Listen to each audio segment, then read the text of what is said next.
What's up everyone? Welcome back again to my YouTube channel. Ngayon pag-usapan natin kung paano nga ba magplano at maging effective yung plano natin at ma-execute natin sa ating pagninegosyo. Alright, so bago pa tayo magsimula sa ating vlog na to, sa ating pag-uusapan, ay kung ikaw ay bago ka pa lang sa aking YouTube channel, please subscribe to notification bell para updated po kayo sa ating mga bagong vlog na i-upload. At the same time, matulungan nyo po kami na ma-reach yung 100k subscriber bago po matapos itong taon na to, 2025. So let's go!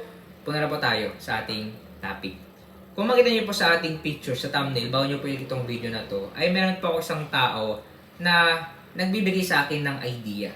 Okay? Para planuhin, okay, at the same time, maging effective yung plano natin.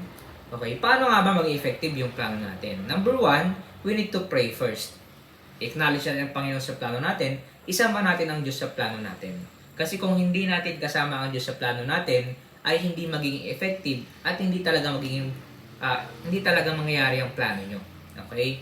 Kailangan maging Bible principle 'yan. Ang laging tumatakbo sa isip ko, if you want to be a successful man as a businessman, you need to be take, okay? O kaya execute the principle of the Bible, okay, when it comes to financial literacy o kaya naman about financial.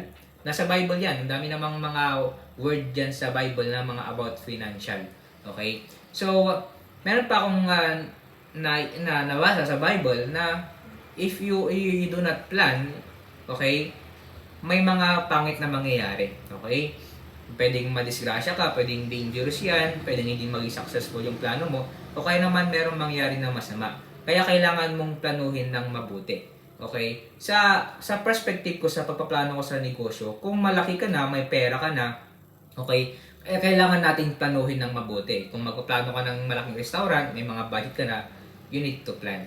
Pero kung parang mag-start ka pa lang ng maliit, wala ka pang mga budget, so wala ka pang mga equipment, resources, you need to execute first before you plan. Kailangan mo munang execute bago mo ayusin, o kaya naman bago mo pagandahin yung business mo.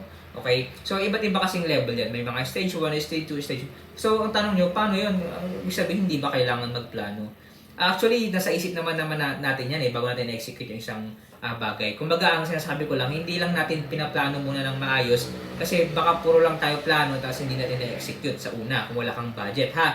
Okay, naintindihan nyo ba ako? So, kung wala pa kayong budget, wala kayong pera, wala kayong punan, tapos may idea kayo, you need to execute first. Wala muna kayong masyadong plano. Okay, konting plano lang, tapos acknowledge na natin yan sa Panginoon. After that, kung malaki na yung business mo, marami ka ng pera and everything, may mga resources ka na, you need to be a take plan. Okay? Kailangan natin magplano, acknowledge natin yung plano natin sa Panginoon, tapos execute natin. Alright? Naintindihan nyo ba ako? Na ako naging blessing to sa inyo. Bago tayo matapos sa ating vlog, mayroon po tayong ginawang libro para po sa inyo.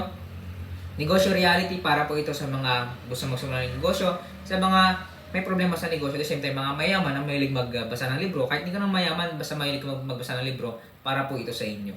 Medyo mahal lang po ito, pero dito nyo po malaman kung bakit mahal itong libro to. At the same time, worth it din naman po itong libro na to. Salamat po sa inyong pagsuporta if you buy our book. At the same time, ingat-ingat po tayong lahat. Dito muna tayo. God bless you all.